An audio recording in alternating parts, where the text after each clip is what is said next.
tonight I want to minister to you from the book of John, chapter 6. Ayan. Napakaganda po talaga na nagbabasa ng Bible. Amen? Sino mag-agree? Kasi po, as we read the Bible, nakikita po natin na marami po talaga tayo mapupulot. At ang maganda no, kung talaga nagde-devotion ka, pag ipinakita ko sa yung verse dito, sasabihin mo, nako, nabasa ko na yan. Tama? Alam ko na yan. Pero syempre, lahat tayo may kanya-kanya revelation from the Lord. Amen? So tonight, from John chapter 6 tayo, and the verse I would like to share to you, as I could say, shocking to me. Amen?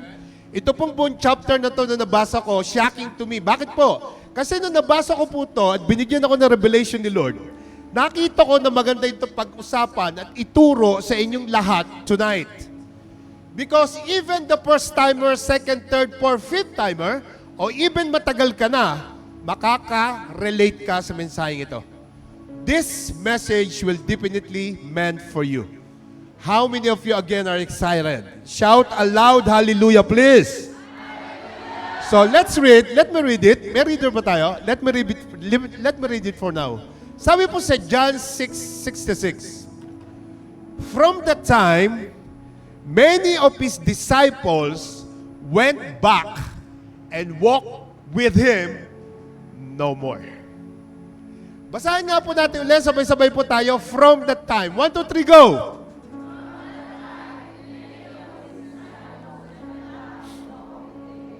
Isa pa. 1, 2, 3, go. Yung may conviction, go!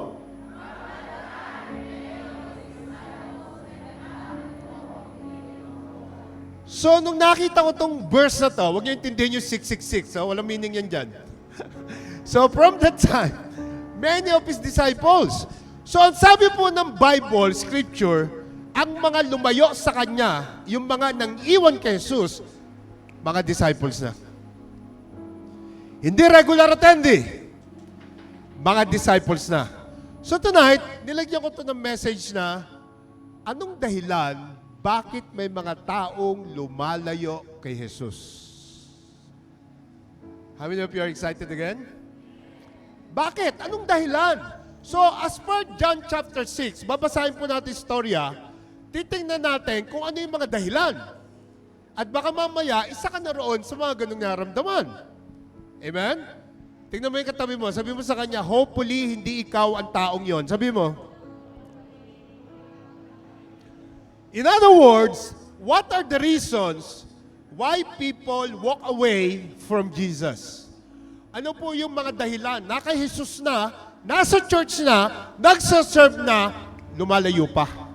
So according sa chapter 6, ano yung mga nakita natin dahilan? In other words, hindi magandang pakintain to dahil the verse is very clear that many of his disciples went back and walked with him no more. Now, look into my life, to my life before. Now, looking back to my life. At nakita ko lahat yung mga tremendous things na ginawa ng Diyos sa buhay ko personally. Amen? Nakakagulat lang na bakit meron pa mga tao na nakakaisip pang lumayo sa Panginoon. Amen? Amen? Amen? Nandiyan ba kayo? Sa dami ng ginawa niya sa buhay mo, after mong maramdaman siya, after mong malaman kung sino ang Diyos, after mong makita yung kapangyarihan niya at pagmamahal niya sa'yo, bakit may mga tao pang lumalayo? Tama? Tama po ba? So, nagulat ako rito nung nabasa ko to. I'm shocked to believe that anybody who has had encountered with Jesus, meron pa silang nerve to walk away from His presence. So, bakit ganon? Naka-encounter ka na, lumayo ka pa, naisip mo na napakabuti ng Diyos, mahal na mahal tayo ng Diyos, naramdaman mo na yung presensya niya, bakit may mga tao lumalayo pa? Amen? Why there are those people who conclude within themselves na ayaw niya nang sumunod sa Panginoon. Yan ang pag-usapan natin ngayon. Nakapagtataka lang sa atin, di ba po? Pero alam natin, ang bawat tao is may kanya-kanyang dahilan. Amen ba? Tama po ba kayo? Tama po ba tayo? Merong mga tao na may kanya-kanyang dahilan. Bakit siya umalis uli? I'm not talking about umalis sa church.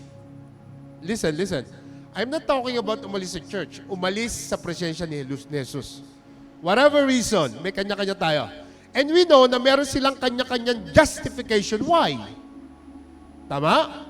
Amen? So what I will do tonight, isa-isahin ko lang yung mga reasons na sinabi dito sa John chapter 6 as we go along sa chapter. Titingnan natin kung ano-ano ba yun. And I want to make sure that none of them fall on your timeline. Na wala na isa man sa kanila is naandoon sa inyong timeline.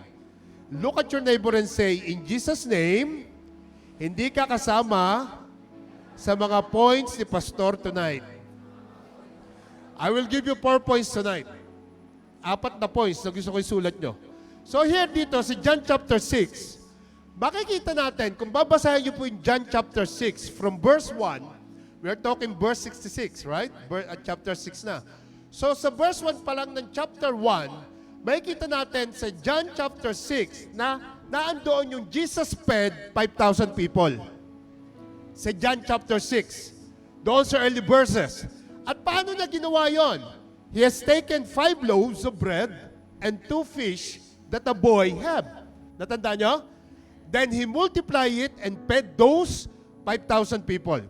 How many of you have read it?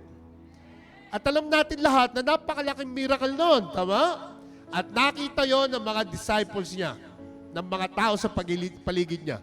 So, sino sa niniwala sa inyo na ang ating Diyos is nasa business of doing miracle? Sino niniwala? Taas ang kamay. Okay? Tingnan mo yung katabi mo. Product ng miracle ni Lord yan. Kung hindi nag-miracle ang Lord, di wala rito ngayon yan. Amen?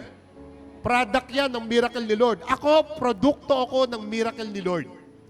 Kasi nawala lahat yung mga bisyo. Amen? Nawala yung sugal, nawala yung inom, nawala yung yosi. Pabata ng pabata, amen? Tingnan mo yung katabi mo, pabata ng pabata yan. Yan pa lang, bumabata ka, napakalaking miracle lang yan. Amen? Tama? So, but, listen, by the time we get to verse 66, something has happened. So, I'm talking about verse 1, nakarating sa verse 66, something has happened. Amen? So, sa makatuwid, in between his miracle, working power of feeding the 5,000, at nandun pa rin yung walking in the water, kasama roon yun. Naglakad din siya sa tubig. Nakasulat din lahat sa John chapter 6 yun. Meron pong nangyari, something has occurred.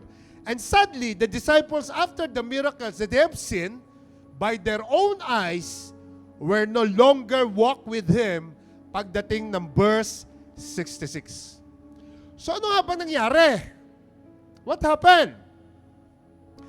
I guess, as per experience, we should not be surprised kung may nangyari ng ganito. Ayoko lang na mangyari na sa inyo mangyari. Kaya gusto natin pag-usapan. Because sa loob mismo ng simbahan, may talagang nangyayaring ganito. According to the scriptures. Hindi according to our experience, amen? According to what the Bible says.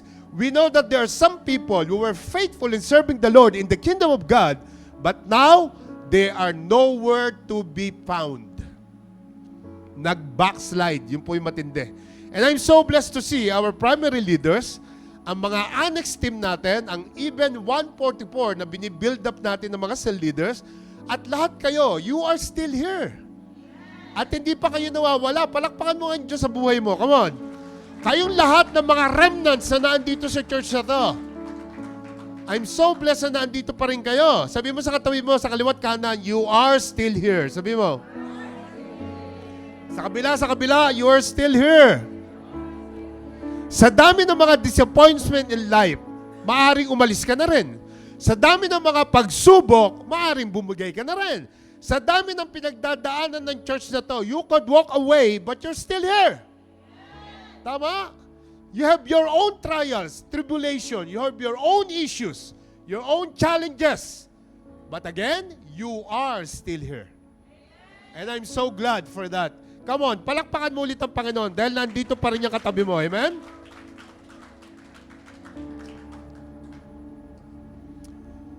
Now, listen to this. Listen to this.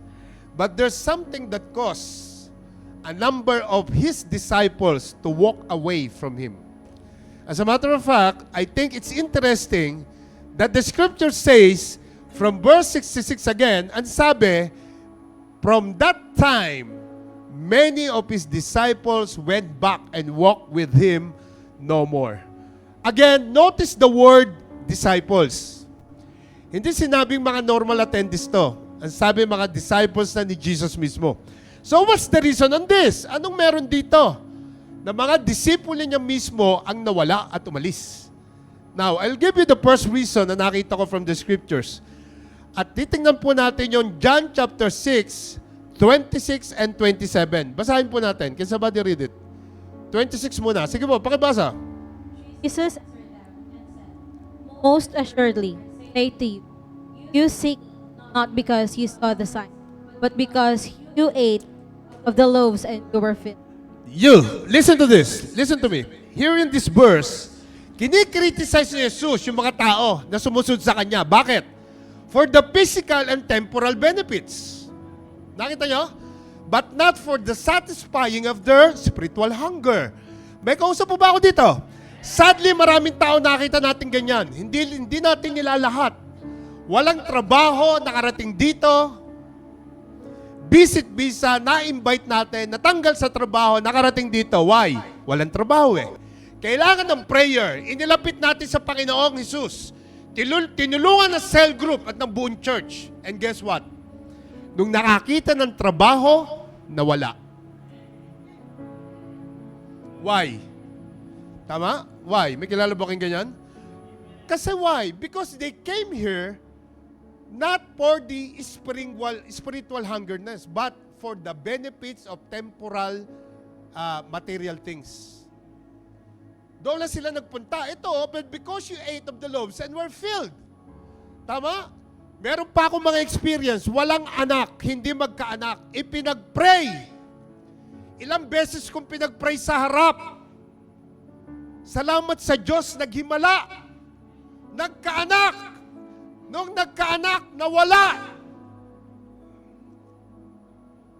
True to life story po to. Hindi po biruan. So, people are coming here for material blessings. First, second, third, fourth, fifth timer. Hindi ka pupunta rito kasi meron kang hihingin kay Lord. That is not the purpose. Ba't ka nandito? Nandito ka, first and foremost, para humingi ng kapatawaran kay Lord sa lahat ng kasalanan mo. Kaya ka nandito. For us to secure our eternal destination. At yun ang nakita ko sa Bible. Kaya ako mag-church because ang church, makasalanan tao yan, natandaan dyan. Kaya tayo nasa simbahan because makasalanan tayo. At kaya tayo excited na pumunta sa church because we want to make sure that when you die one day, your soul will be with God eternally. Amen. Hindi ka pupunta sa church para humingi ng blessing. Kasi alam na ni Lord ang pangangailangan mo. Automatic yon. Pag minahal mo si Lord, na-build up yung relationship mo, alam ni Lord ang needs mo. Kaya hindi ka pupunta rito for material things. Temporal things. Amen. Marami pa pong example. Ang dami pong dumating dito, hindi mo na mahagilap after nakuha nila yung blessing nila. Amen. Amen. Nandiyan ba kayo? Amen. Meron pang dumating dito. Diyos ko po, naalala kong bigla. May kaso. Droga. May anak, may asawa. Inampaw ng cell group. Tinulungan. Buong pamilya tinulungan. Tapos nawala rin nung natulungan na. Tama? So why? Bakit mo ginagawa ang church na something that you can get from Him? Dapat ang mindset at perspective mo, kaya ka nag-church because you want to give back to God. Amen? You want to know God in your life to secure your salvation. Na one day, kapag nasagasaan ka ng scooter sa baba at namatay ka, amen?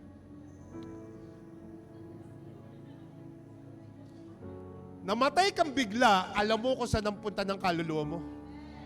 Kaya ka nag-church, yung pala yung mission mo. Kasi kung pangangailangan lang, sasabihin ko siya, alam ni Lord ang pangangailangan natin.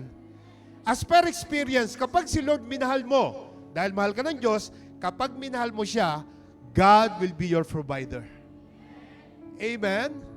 Nandiyan ba tayo? Sige po, palakpakan niyo si Lord. Come on, please.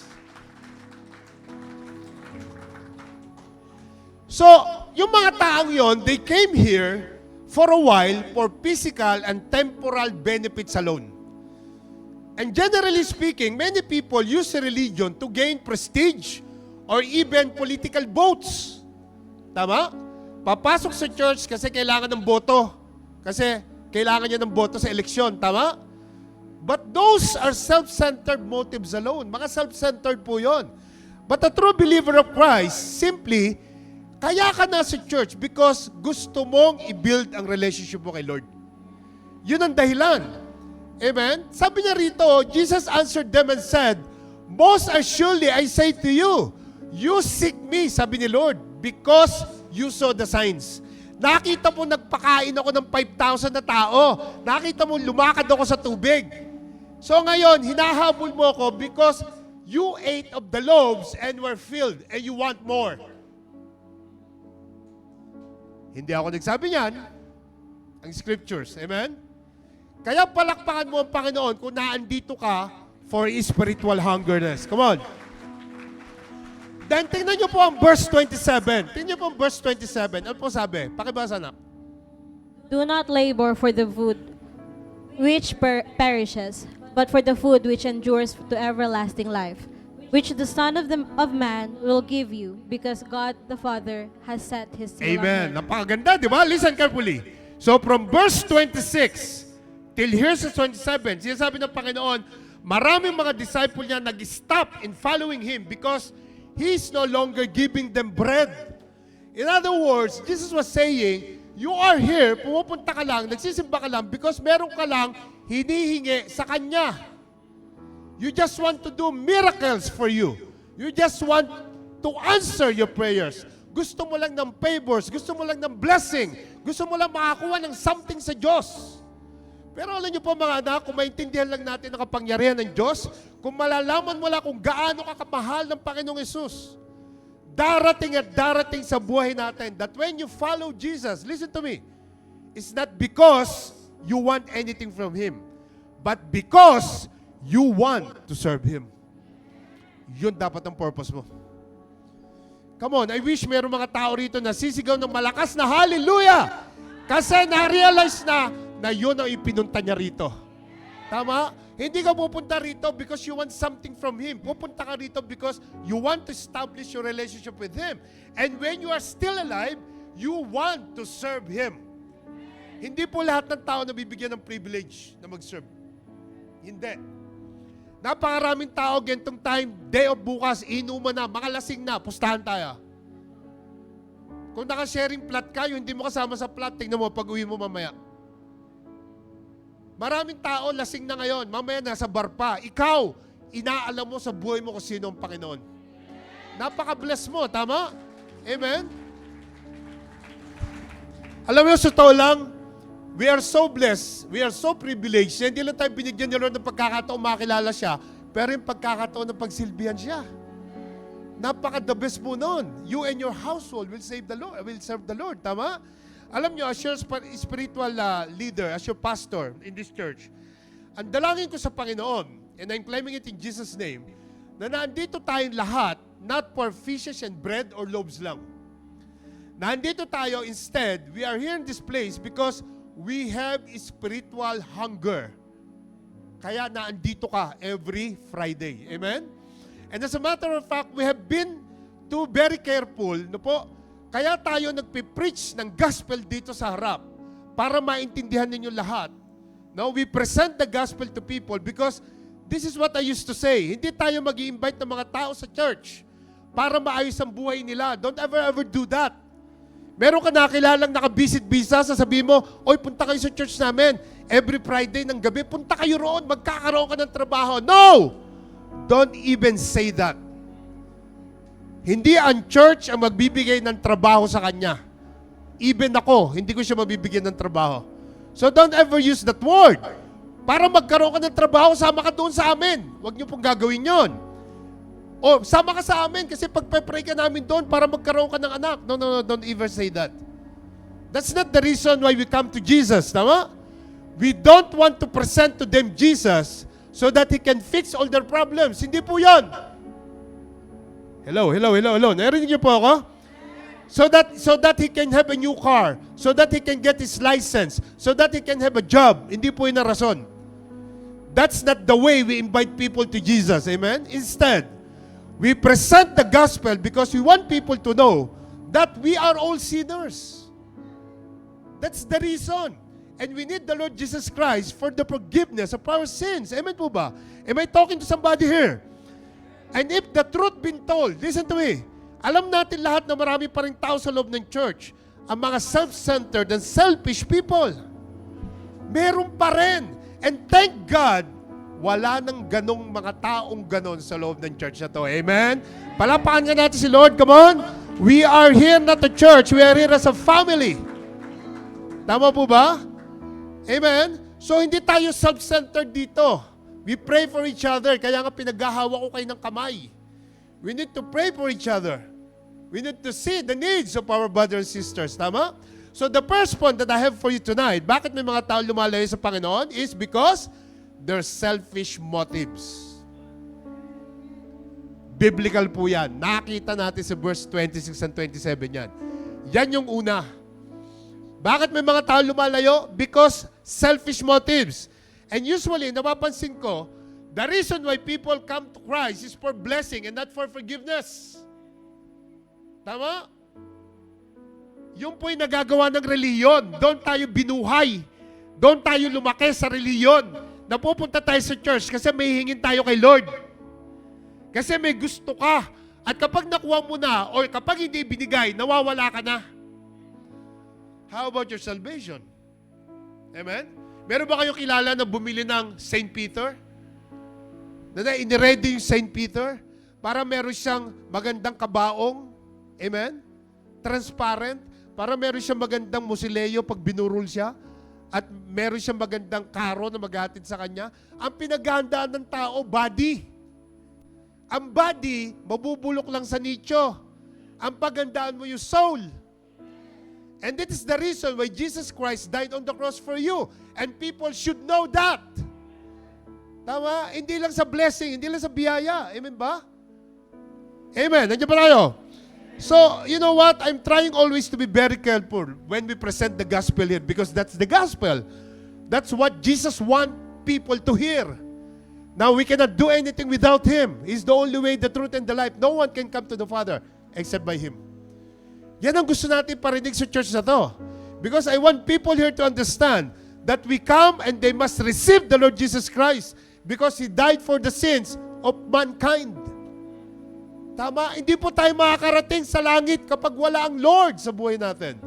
Kapag kung kinikinino tayo lumuluhod, pag kinikinino tayo nagtitirik ng kandila, believe me, hindi ka makakarating sa langit.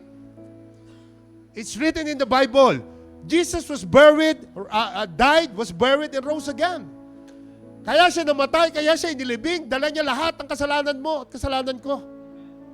Pinatawad tayo sa kanya sa ating mga kasalanan. So He has made it possible because of His death on the cross. And that reasoning, why people is coming to church. For us to be righteous in the eyes of God. For us to have a personal relationship with eternal God. Amen? And that He will open up the windows of heaven. Kapag na-establish mo na yon, God will open up the windows of heaven for you to be blessed. Tama po ba? So, hindi tayo mag-i-invite because kailangan nila ng work. Hindi natin gagawin yon. Please, wag na wag yung gagawin yon. They should establish first their relationship with Christ. Then, si Lord ang bahala sa kanila. Tama po? And so, listen to this carefully. Kapag naandito ka na, and Jesus never answered your prayer, and Jesus never works a miracle in your life, He never fixed your relationship, He never give you a new job, never does any of those things happen to your life, then, remember this, He's still God. Walang makakapagbago nun. Amen? Siya pa rin yung Diyos na kailangan po para makarating ka sa langit. Amen? Come on. Give me up for Jesus. Malakas na malakas para kay Lord, please. At totoo lang mga anak, ito yung sinabi ko. Listen to this. Sino nyo po? The gospel should transform us from being selfish to being selfless. Number 1 yan. Dapat po mabago ka. Amen? Dapat magkaroon ng transformation. Dapat talaga may pagbabago. As a follower of Christ, we ought to be selfless people as Jesus Christ is. So kailangan po Christ-like tayo, hindi Christian-like. Amen? So Jesus was saying to those people that they are coming only to me, for the loaves and for the bread, for them to be filled. And so He said, do not labor for the food, which perishes. Nakita nyo kanina sa verse 27, huwag ka raw mag-labor, huwag ka raw pumunta rito dahil sa food na nagpe-perish, but for the food which endures to everlasting life. And that is spiritual bread na si Jesus lang ang pwede magbigay. Amen? Amen, amen, amen. Diyan ba kayo? So mga anak, sa totoo lang, kapag ang focus mo talaga is ang spiritual things of God, and you become spiritually filled, then you will be grateful when God speak to you in His Word. Doon pa lang mararamdaman yung salita ng Diyos. Alam niyo po, when He gave me a rhema understanding of something that I had not seen and understand, through His Word, through the Bible, through the Scriptures, alam niyo po, doon mo mararamdaman talaga na ang Diyos is buhay. Ang Biblia is importante kasi may buhay ang salita niya. Kapag siya ang ipinunta mo rito, mawawala ng halaga to kung ang pupuntahan mo rito, blessing. Hindi magwo-work sa ito. Hindi mo maintindihan niya kahit anong paliwanag ang gawin sa'yo. Because you didn't came here for spiritual hungerness. Tama? And when He speak to you, in your very being, if He intervene in your life and order your step and start to tell you which way to go, then doon mo palang makikita yung pagbabago. Tama? Amen? Amen po ba? Kaya nga dito po, nandito tayo hindi para sa blessing. Nandito ka para sa spiritual things. Para mag-grow ka in your faith. At kapag nangyari yun, naramdaman mo, then you will start to feel grateful for the relationship that you have with Him. Doon pala magsisimula yun. Tama? Otherwise, hindi mo mararamdaman yung lahat ng ginagawa rito sa church na to kung ang punta mo lang pagpapala. Naglulundagan na lahat, nagtataasan na ng kamay lahat, may umiiyak na, ikaw nakatuwa nga lang. Kasi ang hinihintay mo, trabaho. Ang hinihintay mo, pagpapala. Ang hinihintay mo, bread at loaves para ma-fill ka. Are you with me? Narinig niyo po ako? Sino sa inyo na unawain sinasabi ko? Come on, can we give Jesus a big clap offering, please? Come on. At kaya nga po sa church na to, we are trying to disciple people to be connected with God. We're trying to give you trainings for you to grow in your faith. Tama? Not for selfish reason, but just because we are all grateful dito sa church na to, because we recognize that Jesus washed all our sins away. Na siya ang dahilan kaya tayo nandito. Siya yung magtatanggal ng lahat ng kasalanan natin. Siya yung magbibigay sa atin ng pagkakataon na one day, kapag namatay ka, ang punta mo sure sa langit. Tama? Hindi yung magtataka ka kung saan ka napunta. Yung magugulat ka na lang na ang tagal mo sa church. Because kaya ka nagpupunta for temporal benefits lang, nung namatay ka, napunta ka sa impyerno. Tama? Amen, amen, amen. Andiyan ba kayo? So, tingnan niyo po yung verse 26 again. Basahin nga ulit natin, diretso. Pakibasa nga ulit. Jesus answered them and said, Most assuredly, I say to you, you seek me, not because you saw the signs, but because you ate of the loaves and were filled. So, ang gusto lang nila magpakabusog. Lumobo yung tiyan nila. And then 27 again, please. Do not Do labor not labor, ang sabi ni Lord. They come for food. Ang sabi ni Lord, do not labor for the food which perishes. Yes. but for the food which endures to everlasting life, Everlasting life. Come on. which the Son of Man will give you, because God the Father has set His seal on Him. Yes, di ba? Yung Son of Man, si Jesus ang magbibigay sa'yo ng spiritual or everlasting things. Everlasting life, tama? So let's read verse 28 and 29. Kasi sa verse 28, nagtanong sila sa Panginoon at sinagot sila ni Lord. Tingnan natin verse 28. Ano sabi? Then they said to Him, What shall we do? What that we may work the works of God? Jesus answered and said to them, This is the work of God, that you believe in Him who He sent. Wow! Ano sabi ni Lord? Sinagot sila. Listen to me carefully because I don't want you to miss this. The reason why some people follow Jesus is because they want to do the miracles that Jesus did. Tingnan niyo po yung verse 28. They said to him, "What shall we do that we may work the works of God?" Meditate on it. Meditate on verse 28. They want to perform and have God do miracles on them. Gusto nilang gumawa ng miracles sa kagaya ng ginagawa ng Diyos. At tingnan niyo yung sagot ni Jesus. This is the work of God, that you believe in Him whom He sent. Meaning, come on guys, hindi niyo pwedeng gawin ang mga bagay na hindi naman ikaw ang gumawa. You cannot tell people na ikaw ang gumawa. Ang Diyos ang gumagawa ng himala, hindi ikaw. Tama? Tingnan yung sabi niya, oh. He said, "My Father made this to happen." Not you. So kung ang purpose mo lang ay gawin at kopyahin ang mga himala ng Diyos, kaya ka nasa church, my second part is, they want to perform miracles. Ang dami pong ganyan. Ang dami pong ganyan. Amen? Nasa church ka, let the Lord perform the miracles, hindi ikaw. Kaya ka pupunta rito, gusto mo kopyahin yung ginagawa ng Diyos for your name to be big? For your name to be well known? No, you are wrong. Tama? Amen. I can recall that to some people, because all they want is to pursue performing miracles. At ang gusto nila, gamitin lang sila ng Panginoon so they can make a name for themselves. Diyos ko po, yung mga pioneer ng church na to, patawarin sila ng Panginoon. Ganun po nakita ko sa kanila. Tama po? At salamat sa Diyos. Amen? Wala na sila. Tama po ba? Meron ako narinig doon, sabi niyo, alam mo kaya ako gumaling, pinag-pray kita eh. Ako'y naging dahilan ng kagalingan mo. Grabe, no? Bala kong kutusan eh. Alam mo yun, mga ang dami pong ganyan tao, hindi po ganyan. Kaya gumagaling ang tao because of God, not because of you. So kung ang purpose mo, kaya ka pupunta rito para makilala ka kasi makapangyarihan ng kamay mo, nagkakamali ka. Amen? You are here because not to perform miracles to someone. Tandaan niyo po mga anak, listen to me carefully. We serve God that wanted us to understand na what He does for us is not abracadabra, but from the power of the Almighty God. Hindi po magic ang ginagawa natin dito. Tama? That's from the power of Almighty God. Tama po ba? Amen. Do I have a witness here in this hall? So you must be aware that there is power in the name of Jesus. Tama? Amen? So there is healing in His name. In the name of Jesus, there is deliverance in the name of Jesus.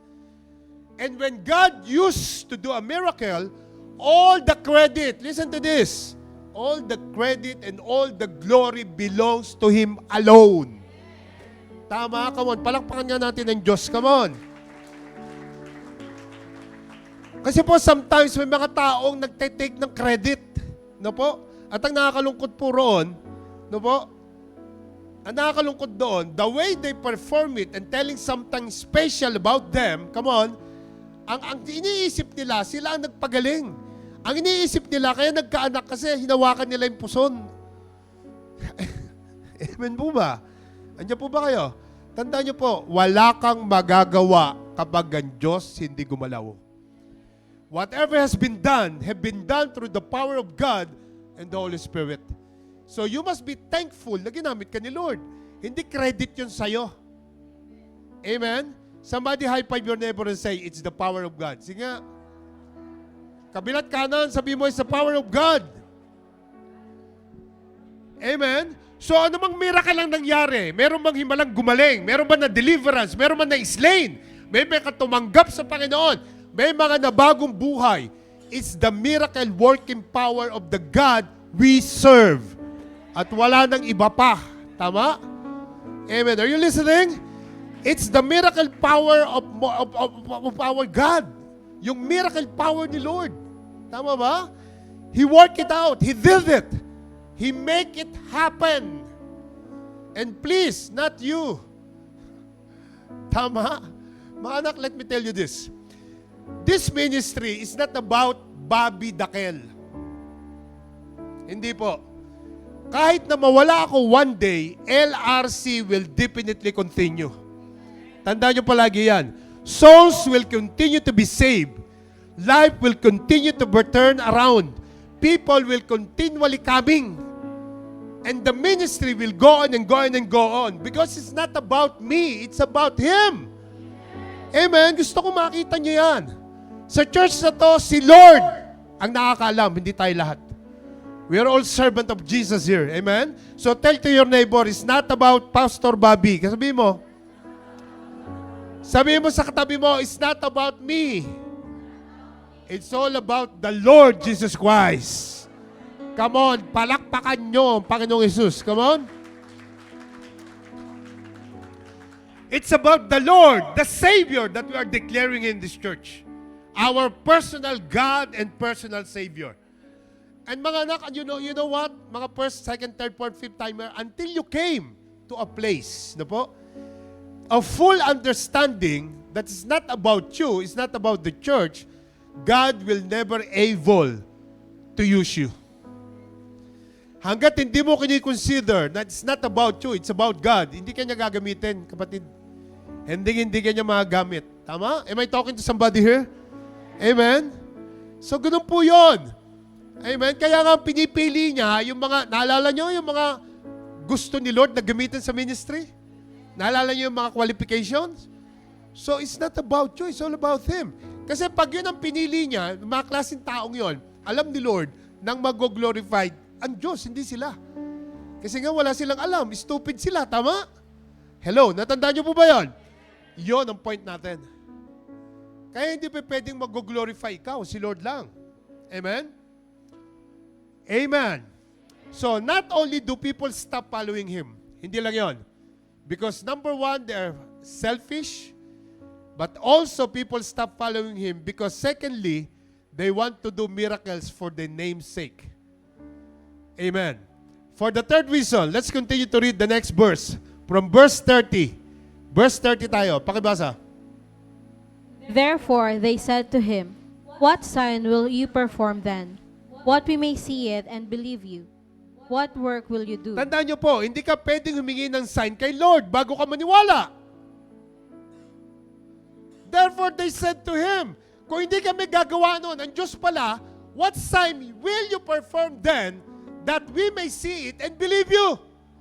Mga anak, listen, hindi mo pwedeng hingan si Lord ng, Lord, pakitaan mo muna ako na magkaroon ako ng trabaho. Lord, bigyan mo muna ako ng maganda sweldo. Lord, ibalas mo muna at pagalingin mo muna yung anak ko bago ako mag-church. Hindi mo mag-work na gano'n. Tama? Because tayo, meron tayong thinking na ganito. To see is to believe. Lagi ko sinasabi sa God, believe and you will see.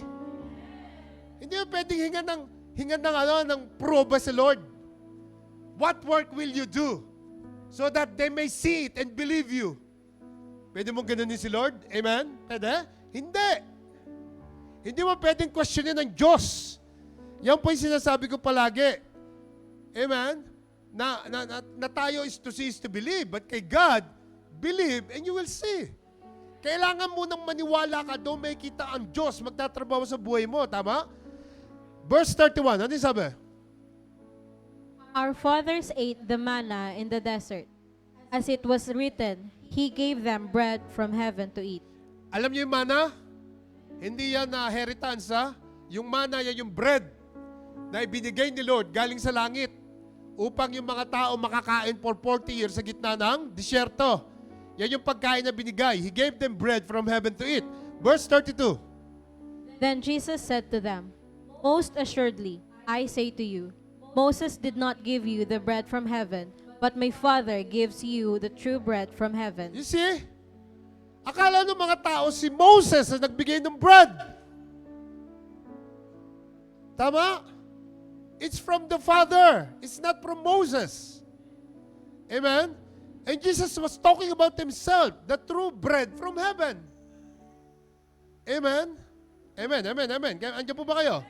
Amen? Tingnan niyo po yung sabi ng 33. Verse 33. Ang sabi po, For the bread of God is He who comes down from heaven and gives life to the world. Amen. The bread of God is the Lord Jesus Christ. That's the reason ba't tayo nagko-communion, yung bread na yon. Yung katawan ni Jesus, tama? And He was sent by the Father. For the bread of God is He who comes down from heaven and gives life to the world. Jesus is talking about Himself. Amen? Are you there? Narinig niyo po ba ako? So the third thing why people are walking away from God is they wanted to have a sign. They wanted a sign. At kapag hindi na ibigay yung sign, umaalis na sila. Ang dami nilang gusto. Pastor, talaga bang may Diyos dyan? Naghahanap ako ng trabaho, nakalimang balik na ako, 5th timer na ako, ngayon wala pa eh. Hindi na ako babalik dyan because wala rin naman. Amen. Tandaan nyo po, hindi kami magbibigay ng trabaho sa inyo. Ang Diyos po magbibigay. And we never tell you na pag pumunta ka rito, may trabaho ka na. Kaya wag niyo pong gagamitin yun. Amen? Kasi may mga taong naghahanap ng sign. Amen, amen. Nandiyan po ba tayo? So alam nyo ba kung ano lang ang sign na kailangan mo at kailangan ko? Tanungin nyo ako, ano yung Tyreb? The only sign that we need is when Jesus came out of the grave and rose again. Yun yung sign na pinangahawakan natin. Pinaniniwalaan natin na si Lord namatay, dinala lahat ng sakit mo, ang kahirapan mo, lahat ng iyong kasalanan, nabuhay siyang muli after 3 days. Yun ang sign na pinaniniwalaan ko. Wala na po iba pa. The only sign that we need is when Jesus came out of the grave and rose again. Meron pa ba tayong duda roon na si Jesus namatay at muling nabuhay? Yun lang, malaking sign na. Amen? Amen. That's the only sign that we need, that He is alive and well. He is sitting in the right hand throne of the Father, interceding for you and for me. Tama? Tama po ba? Sino naniwala rito ng Panginoon Jesus nakaupo right now sa langit? Sa kanang trono ng Diyos Ama. Pinagpe-pray ka at pinagpe-pray ako. That's what the Bible says. And that is the sign that I have in my heart. Hindi na mababago yun. The sign that Jesus is the Savior. He is my personal God and Savior. Wala na ako ibang hingin pang sign. Why? Kasi nabago ka, magmula na naniwala ka eh. Merong proof sa sarili mo mismo. Nakita mo na nabago ka. Amen? And that's the only sign that we have. Pwede mo naman sabihin sa akin na, Tay, paano yung mga panahon na yun? Wala ka pa naman doon. Paano mo nalaman? Nandun ka ba nung nabuhay siya muli? Nakita mo ba? Well, pwede kang magtanong ng ganon. Meron kang point. But, listen to me. When we accepted in our lives the Lord Jesus Christ, our life has been transformed from darkness to light. From nothing to something. From wickedness to righteousness. You were once lost, but you are found. You were down, but you are lifted up right now. He changed your life and my life. So ano pang sign ang kailangan mo? Tama? Ano pang sign ang kailangan mo? Dati lubog na lubog ka sa bisyo. Sigarilyo, hindi mo maiwasan. Ngayon, nasusuka ka na kapag nakakita ka na naninigarilyo. Hindi pa ba sign yun? Hindi pa ba napakalinaw na sign nun? Come on, give Jesus a big love offering. Come on, do I have a witness here? Come on. So, sino sa inyo magdi-declare right now na yung mga changes na naranasan mo at naranasan ko personally is isang malaking sign na sa buhay natin? Tama? Ano pang sign ang kailangan natin? Sobra-sobra ng ginawa ng Panginoong Hesus sa buhay natin. Tama? That is enough sign for me. I don't know to you, but that's enough sign for me. Amen. Narinig niyo ako? Alam niyo, sa tao lang, tandaan niyo po ito mga anak. Once the devil persuaded you to backslide, kapag ang demonyo, kinausap ka na mag-backslide, when the devils tell you not to attend the service every Friday, at sinabi niya sa iyong tamarin ka, huwag ka na mag-attend, well, hindi mo naintindihan na merong special na nangyayari dito every Friday. Kapag nagpadala ka sa demonyo. You need a local church where the Word of God has been taught. kailangan mo ng church na kung saan tinuturo ang salita ng Diyos. May mga nanggagaling pa ng Sharjah rito eh. I want you to give a hand of applause sa mga nanggagaling ng Sharjah. Then si Brother Roque, sa Sister Elma, palakpakan nyo itong mga to. Amen? Alam nyo ba na nagbabayad ng taxi yan, 180 dirhams, makarating lang dito? Alam nyo yan? Yung galing pa ng Sharjah, makarating lang dito, may trabaho daw, kaya hindi nakarating. May mga taong ganyan na kahit ang layo-layo, darating because they knows in their heart that there is something better that is happening here every Friday. Tama? Okay lang, magbayad ako ng malaki, okay lang yan. Investment ko kay Lord yan. Investment ko sa soul ko yan. Tama? Samantalang i-invite mo, nandiyan lang sa kabilang kalye, hindi makarating. Bakos tatanungin mo, gusto makarating sa langit? Oo naman, gusto ko sa langit. Church nga, hindi mo puntahan, langit pa. Amen? Simbahan nga, hindi mo puntahan, langit pa. Come on, think of it. Amen po ba? Because itong mga taong to, tayong lahat, we know in our heart that there is something special happening here when we worship the Lord. When we sing praises to Him. Tama? When we hear the Word of God. Tama? May magandang nangyayari. Because there is an anointing in this place. Tama? Gusto ko rito sa lugar na to because praise and worship, listen, is willingly open up. We don't have to beg people to worship our living God. Wala tayong binebeg. Lahat ng tao marunong mag-praise at mag-worship sa Panginoon sa lugar na ito. Tama ba? Amen. Nandiyan ba tayo lahat? Marami tayong mga tao rito sa lugar na to knows how to give praise to God. And people who knows how to give Him glory. Kaya kapag nandito ka tuwing Friday, mahahawa ka, hindi maring hindi. Yung dating tamemi ka, sasayaw ka one day, lulundag ka one day, magtataas ka ng kamay one day. Why? Because nakakahawa ang pagpupuri kay Lord. Alam mo na may magandang nangyayari dito, tama po ba? But in those days, people was asking for a sign. Nagtatanong sila for a sign. Wag na wag niyo pong gagawin kay Lord yan. Because pag nagpunta ka rito, here in this church, we have enough signs. Pag nakita mo nagpapalakpakan yung mga tao, naglulundagan yung mga tao, kumakanta, nagpupuri kay Lord, that's one big sign. Amen? Nakakita na ba kayo ng mga church na nagpe-praise and worship, planet shaker ang tugtog, nakatayo lang? Ang dami ko alam na ganyan. Tama? Ang dami ko po alam na church na ganyan. Amen? Hindi ka ba pwede sa langit pag ganun? Kasi sa Revelation, ang sabi, ang praise and worship doon, parang tunog ng kidlat at kulog. So imagine mo, gano'ng kalakas yung tunog na yun. Mga first timer, second to fifth, ito po mga instrumentong to, biblical lahat yan. Nakasulat po rito yan. So don't ever think na batang ingay dito. Maingay po sa langit pag nakarating ka ron. Ngayon, kung sanay ka nakatayo, hindi ka pwede sa langit. I'm so sorry.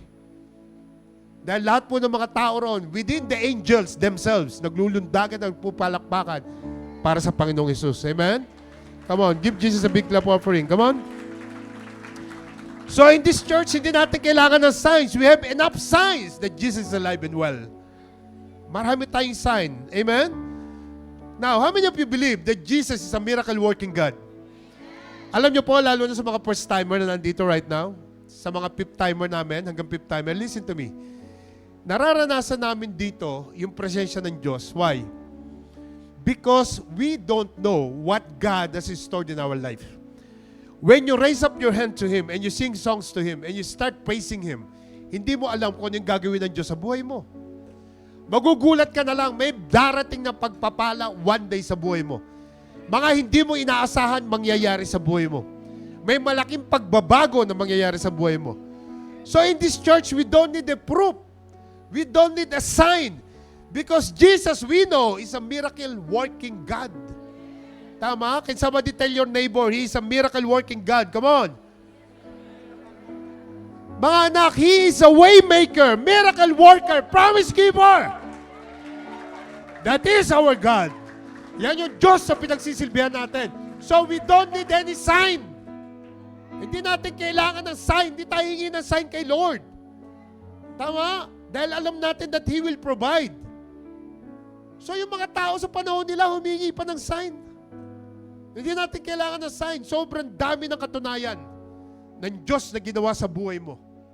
Tama? So here's number 4 reason, and I'm finished. Tingnan niyo po yung number 4. Sabi po rito, they failed to understand His teaching. And this is very, very, very important. Pag sinabing they failed to understand His teaching, in other words, they failed to understand His theology. Ano ba yung katuruan ni Jesus? Paano nyo ba binibitawan yung mga sinasabi niya dyan sa four Gospels? Alam nyo po, pag binasa nyo ang book of Matthew, Mark, Luke, and John, doon po sa four Gospels na yon, mauunawaan nyo yung mga teaching ni Jesus. Kasi doon sa 4 na book na yon, si Matthew, si Mark, si John, at si Luke, sila po yung mga buhay na patotoo. Sila'y kasama ni Jesus sa mga time na yon. Kaya naisulat yung 4 na book na yan. Yung first 4 books of the New Testament. In other words, they failed to understand His teaching or His theology. Kaya sila lumayo sa Panginoon. Kaya sila hindi na bumalik. Hindi nila naintindihan ng teachings ng Panginoong Jesus. Kaya then ended up leaving Him because they don't understand what He was trying to say to them. Amen? And I would like to take this opportunity to remind you once again, yung importance nito, yung pagbabasa nito, para pagdating mo rito, kapag binigyan ka ng Word of God, alam mo na yung itinuturo sa'yo. Amen? Hindi ko masisisi yung mga bago, pero kung matagal ka na, dapat may Biblia ka. Kaya nga siya, sabi natin na magbasa ka ng Biblia. Gumawa ka ng daily devotion mo. Magkaroon ka ng quiet time with the Lord. Tama? Ewan ko kung ilan ang gumagawa sa inyo niya. Alam niyo, dati, pinoforce namin sa mga cell group yan. Na i-check yan ng mga cell group. Pero binigyan ako ng leading ni Lord. Huwag mong gawin yan. Hayaan mo silang magkaroon ng sarili nilang desisyon. Kaya it's up to you kung gusto mo hindi. But sasabihin ko sa iyo, there is nothing wrong kapag nag-devotion ka at nagbasa ka. In fact, yung mga tinuturo ko sa inyo is from reading lang. Amen? So, importante po na nagbabasa tayo. So, they leave Him because they don't understand His teachings and theology. Tingnan po natin verse 41. Sabi sa verse 41, ano sabi? The Jews then complained about Him because He said, I am the bread which came down from Hindi heaven. nila maintindihan yan. Nung sinabi ni Lord na I am the bread which came down from heaven. May complain na agad sila. Ikaw, ang bread from heaven? Hindi nga. Tingnan nyo yung dahilan nila. Tingnan nyo mabuti. Verse 42 tayo. Bakit sila nagsalita ng ganyan? And they said, Is not this Jesus, the son of Joseph, whose father and mother we know? How is it then that He says, I have come down from heaven? Tingnan nyo. Kaya hindi sila naniniwala kay Jesus because alam nila na anak siya ni Joseph at ni Mary. Listen to me carefully. The first time na nakita natin si Jesus sa New Testament, nung ipinanganak siya. Tama? Baby sa manger. Tama po ba? The following thing na nakita natin siya sa Bible, nung 12 years old na siya, nung naiwan siya ni Mary at ni Joseph sa tabi ng temple during the feast. Tama po ba? Naalala nyo? And then the third time na nakita natin siya is nung baptism na sa River of Jordan. So, 30 years old na siya noon. So, from baby hanggang 30 years old, I want to tell you that Jesus lived a life, a normal life. So, kung ikaw is may sirang table, ang bahay ni Joseph nandiyan sa kabilang kalye, dadalhin mo yung table mo kay Joseph dahil karpintero siya. Si Jesus nung baby pa, baka naglalaro ng Jolen sa tabi. Baka si Jesus naglalaro ng tumbang lata. Baka si Joseph naglalaro ng tinikling doon, hindi ko alam. Si Joseph, si Jesus. Kasi normal na tao siyang nabuhay. Kaya nung nakita ng mga tao na ikaw, bababa sa heaven, anak ka lang ni Joseph at ni Mary. Paano ka paniniwalaan? Tama? Hello. Are you with me? Nagsimula siya mag-ministry, 30 years old na. hindi man nakasulat sa Bible, alam natin na for 30 years, nabuhay siyang normal na tao at kagaya mo at kagaya ko. Tama? Kaya hindi siya pinaniwalaan. There was a spirit of familiarity here. Delikado yan, yung spirit of familiarity. Napakadelikado yan, mga anak. Kaya sabi ng Biblia, hindi siya nakagawa ng maraming himala doon sa lugar nila. Bakit? Halimbawa ako si Jesus, tiga-Najda ako. Hindi ako nakagawa ng maraming himala sa Abu Dhabi. Why? Because sa mga tao, hindi ako pinaniwalaan. Napakadelikado ng spirit of familiarity. Amen? Ayan po yung nangyari. Tingnan nyo. Kaya pala hindi sila niwala sa kanyang mga teaching dahil anak lang sila ni Joseph. And by the way, para sa mga bago natin, first timer, padaanan ko na lang to binibigay sa akin ng Holy Spirit Si Mary po, hindi po nanay ni Jesus. Binigyan siya ng ministry ng Diyos at sinabing, Mary, through Angel Gabriel, ang sabi, Mary, mabubuntis ka. Sabi niya, ha? Paano ako mabubuntis? Wala pa ako asawa Huwag kang mag-alala. Bang ipagbubuntis mo, isang Savior ng mundo. Tatanggapin mo ba? So sinabi ni Mary, yes, tatanggapin ko yan. It was a ministry that given to her. Binigyan siya ng ministry na si Jesus, ipagbubuntis niya for 9 months at aalagaan niya till 30 years old hanggang magsarili na si Jesus at gumalaw sa ministry. Lumabas si Jesus sa bahay ni Joseph at Mary, 30 years old na. So ang ministry ni Mary is bantayan si Jesus at palakihin. Kaya siya tinawag na Blessed Mary. Why? Because hindi na mauulit-ulit yun. Hindi na mangyayaring ipanganak si Jesus. One day lang yun, one time lang. Kaya siya Blessed Woman because why? Because siya ang nagdala kay Jesus. Ngayon, tanungin ko mga kababaihan, blessed ba kayo? Oh, blessed ka na? Oh, halika rito. Halika. So, blessed siya, tama? Ano tawag natin kay Mary? Blessed Mary? So, kasi blessed siya, para ano ba yun? Para magdasal ako sa kanya at tumungo? Answer me. Hindi. Dahil wala pong Queen of Heaven. Meron doong King of Heaven lang.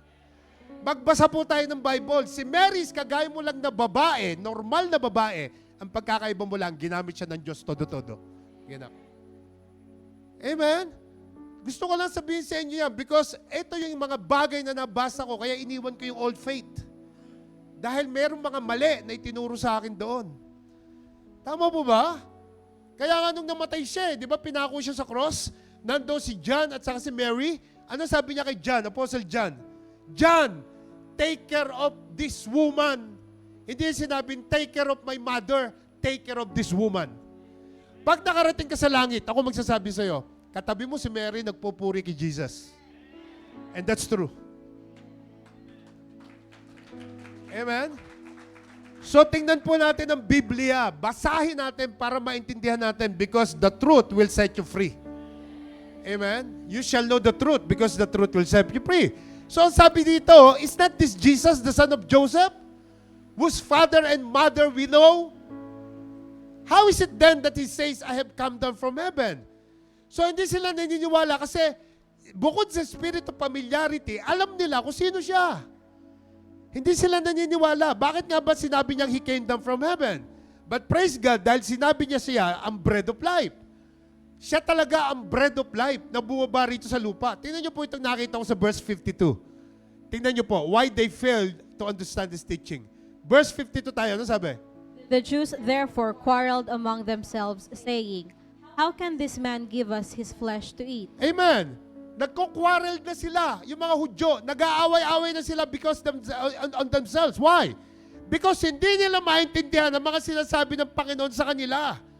Sabi nila, how can Jesus give us His flesh as bread to eat? Kasi sabi niya, I am the bread. Hello. Andiyan ba kayo? Hindi nila nakikita, tinitingnan nila na very literal ang sinasabi ni Jesus, spiritual. And church, listen to me carefully. When Jesus says He is the bread of life, and He says to eat, meaning, ano meaning nun? To accept Him into your life and become united with Him. establish mo yung relationship mo sa Kanya as we follow Christ in our life. We are united in two ways. Tandaan nyo palagi. Bakit tayo kailangan united? We are united in two ways. Number one, by believing in His death. By believing that He sacrificed His flesh, His body. Pagkatapos yung resurrection niya, kinonquered niya ang death. Tama? And so we must devote ourselves to living as He requires, depending on the teaching and guidance through the Holy Spirit of power. Tama? Kaya nga mayroon tayo Word of God eh. Alam niyo po sa totoo lang, like ko sinasabi to, kung tayo nabuhay ng mga panahon na yan, baka isa rin tayo dyan sa hindi naniwala. Tama? So I'm very thankful to God kasi kung ako na andoon, baka mamaya isa rin ako sisisigaw na, Free Barnabas! Crucify him! Amen? Mabuti na lang may Bible tayo, alam natin ang totoo.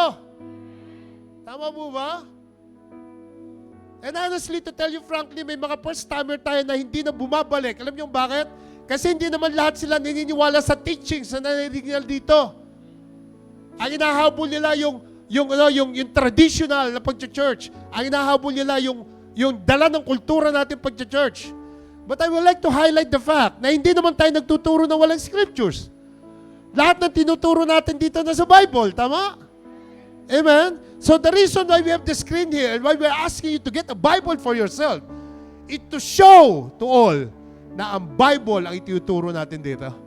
Yung katotohanan. Tingnan niyo po yung nakita ko sa 64-65. Look at this. Ano sabi? But there are some of you who do not believe.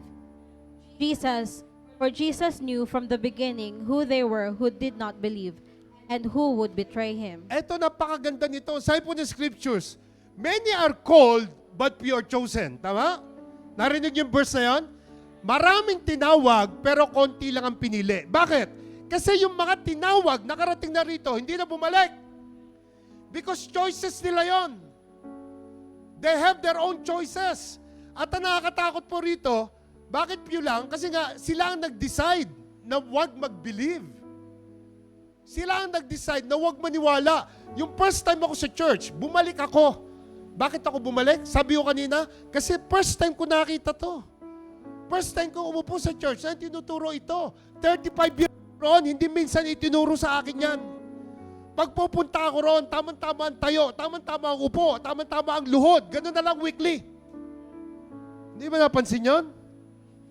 Tama? Wala tayong alam, walang pagbabago. Nagko-communion ako, hindi ko alam ang dahilan. Nagpapabaptize ako ng bata, hindi ko alam ba't ko binabaptize ang bata. Which is sa Bible, walang batang binaptize. Nakita ko sino yung Diyos na nakasulat sa Bible. Naalala ko pa, pag piyesta na October 12 sa Imus, sige Imus ako, ang patron namin si St. Paul. Pinangungutang namin yon, pinaparada namin sa plaza. Si St. Paul, nung nagbasa ako ng Bible, mamamatay tao pala si St. Paul. Ito yung kabulagan natin, amen? Amen. Are you there? Hindi po ako galit. I want you to understand kung ano yung tinuturo ko sa inyo rito. Hindi madaling magturo. I want you to take it, to grab it, to apply it in your life. Tama po ba? Kaya mga first-timers, mga fifth-timers, ang nagdala sa inyo rito, ginamit lang ni Lord yan. Para marinig mo yung tinuturo namin sa inyo ngayon. Tama? Ginamit lang ni Lord na vessel yan para maanuwa mo yung plano ng Diyos.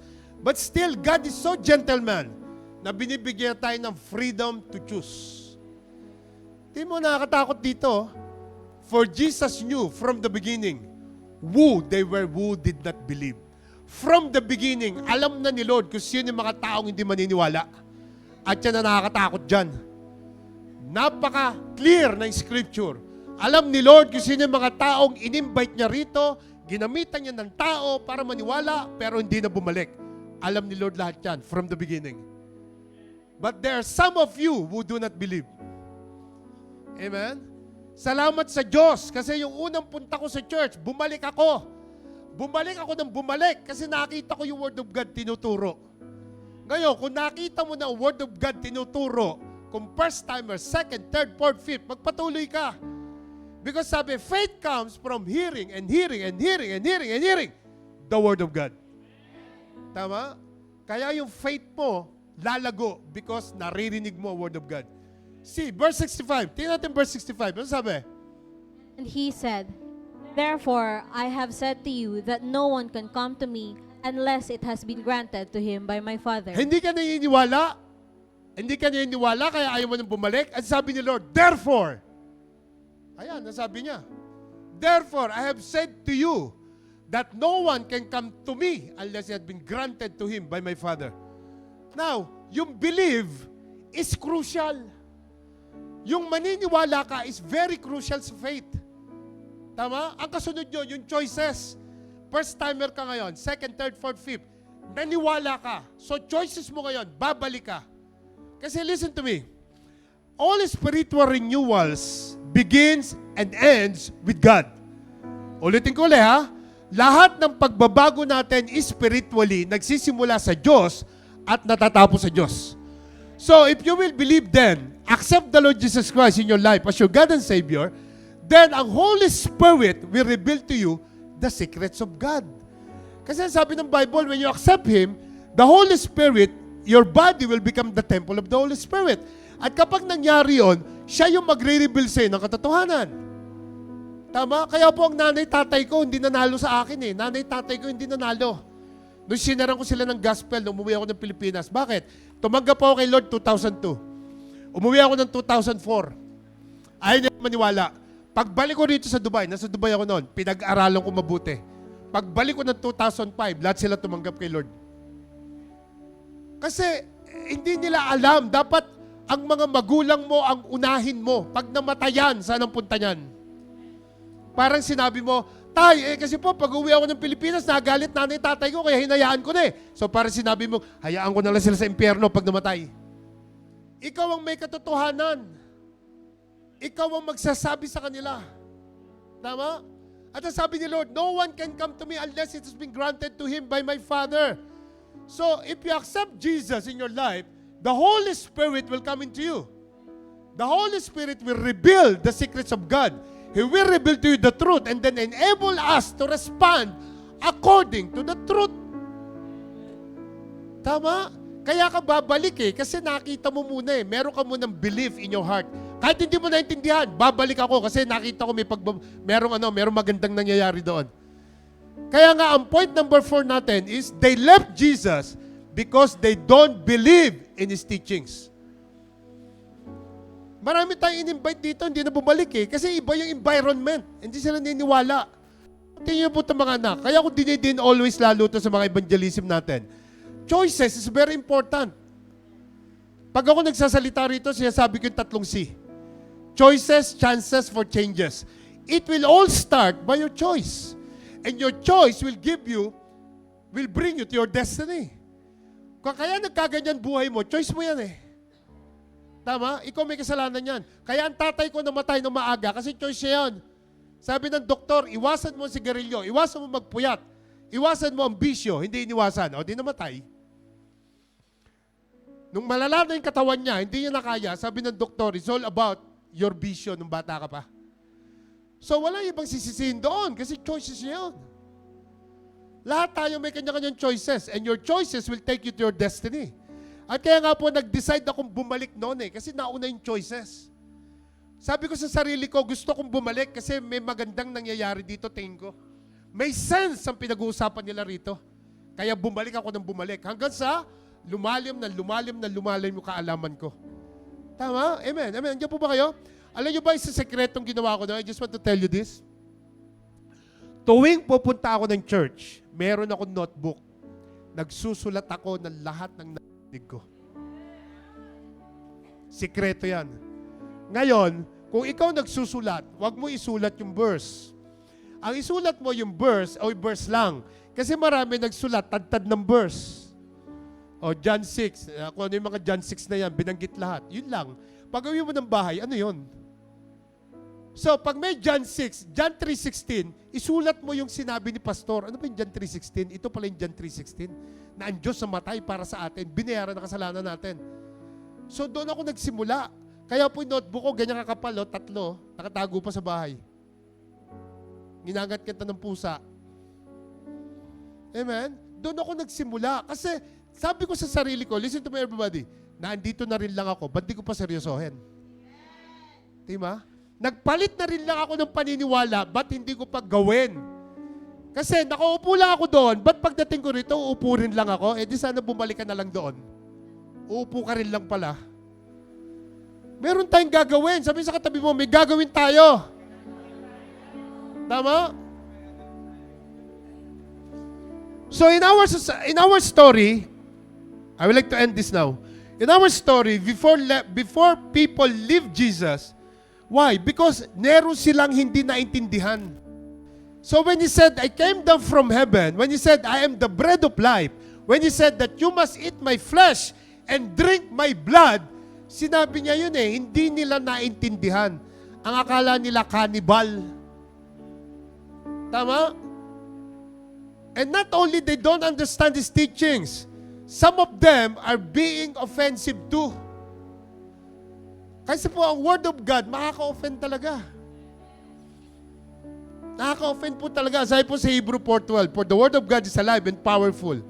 It is sharper than the sharpest two-edged sword, cutting between soul and spirit, between joint and marrow. It exposes our innermost thoughts and desires. Yan po yung Word of God. Hindi ko na sinama rito. Pero gusto nyo tandaan ninyo, pag ikaw nakarating dito, na-offend ka sa sinasabi ko, then sabi mo, thank you, Lord. Kasi nangungusap si Lord sa'yo. Hindi na ako babalik dyan. Si Pastor, pinatamaan ako ng pinatamaan. Malay ko naman sa buhay mo. Ibig sabihin, gagawa ko ng message just for you. Baka importante mo naman. Hindi kaya si Lord nangungusap sa'yo, kaya ka tinatamaan. Amen? Kaya nga pag tinamaan ka, sabi mo, Lord, thank you! Amen? Music team, punta na kayo rito. Church, listen to me carefully. Listen to me. Every time you're coming here, no po, as your pastor, as your spiritual leader, ang passion ko po is to always take you to the gospel. Kasi marami pong mga pastor sa church, ang pinipreach sermon, ang gospel hindi pinipreach. So dito sa church na to, I want to make sure at leading the Lord sa akin yan, na gospel is always to be teach. And make it as simple as possible para maintindihan natin why we serve Jesus the way we serve Him. Di ba? Dapat maintindihan natin yon. So all of us must come to the point of understanding that you're coming in the church not for what God can give you, for what you can give to God. Ganun po ang thinking. Kasi because we all know, again, that God definitely knows what you need. So it's very important principle po ng isang Kristiyano na kailangan mo maintindihan, hindi yung kung anong makukuha mo from the Lord, kundi yung kung ano yung maibibigay mo to the Lord. Kaya ka nag-church. Kaya nga it's very important na dahil nandito ka na, stay focused tayo sa mga itinuturo dito at kailangan may application. Amen?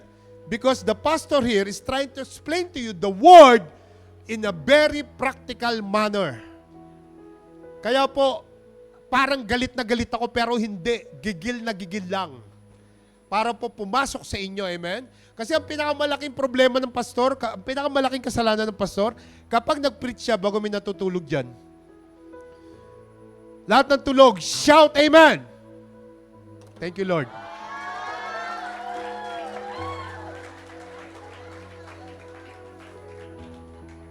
Amen? So I need to shout, I need to giggle so that hindi kayo makakatulog.